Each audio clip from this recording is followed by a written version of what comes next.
నమస్తే friends, welcome back to Ratnam life style. ముందుగా ఎంతో టేస్టీగా రుచిగా ఇంట్లోనే గరం మసాలా పౌడర్ ఎలా తయారు చేసుకోవాలో, ఎలా ప్రిపేర్ చేసుకోవాలో చూద్దాం. దానికి కావాల్సిన పదార్థాలు ఏంటో చూద్దాం. ముందుగా స్టవ్ మీద బాణీ పెట్టుకుని 100 గ్రాములు ధనియాలు వేయించుకోవాలి. దోరగా మంటను మట్టుకు మీడియం ఫ్లేమ్లో పెట్టుకుని వేయించుకోవాలి. హైలో అసలు పెట్టకూడదు, మాడిపోతాయి. ఒక 5 నిమిషాలు వేయించుకుని తీసుకుని పక్కన పెట్టేసుకోవాలి. ఎక్కువసేపు వేగకూడదు.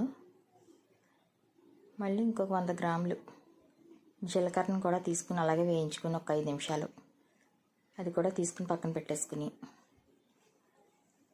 మనం మొత్తం 1/2 కేజీ వచ్చాయన్నమాట మసాలా సామాన్లు అన్నీ కలిపి అవన్నీ కలుపుకుని ఒకసారి అది ఒక 10 నిమిషాలు వేయించుకుని, అన్నీ వేయించుకున్న తర్వాత ఇవి 1/2 కేజీ అన్నమాట. ఇవి మొత్తం అన్నీ కలిపి లవంగాలు, దాల్చిన చెక్క, యాలక్కాయ, సహజ అనాస పువ్వు, జాపత్రి, బిర్యానీ ఆకు, గసగసాలు కూడా ఉన్నాయి దీంట్లో.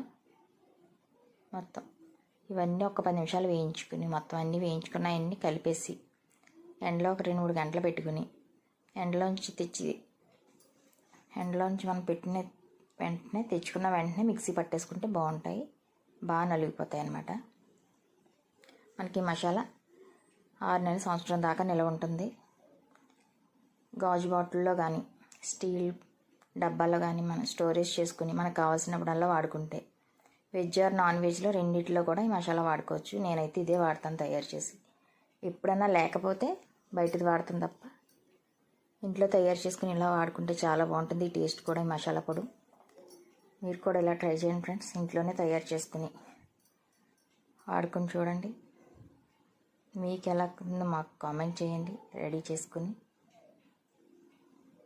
మొత్తం కొంచెం కొంచెంగా 2 సార్లు సగం సగం వేసుకుని మిక్సీ పట్టుకుని, పొడి బాగా చల్లారిన తర్వాత మనం డబ్బాలో స్టోరేజ్ చేసుకోవాలి.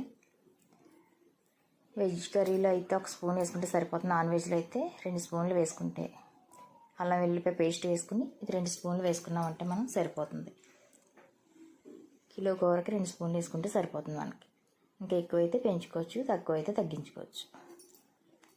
అల్లం వెల్లిపాయ పేస్ట్ వేసుకుని డైరెక్ట్గా ఈ మసాలా పొడి వేసుకుంటే సరిపోతుంది. దీంట్లోనే మనం అన్నీ వేసి చేసాం కనుక చాలా టేస్టీగా రుచిగా ఉంటుంది ఫ్రెండ్స్. మీరు కూడా ట్రై చేసి ఎలా కొంచెం మాకు కామెంట్ చేయండి. Thank you for watching. Please subscribe my channel.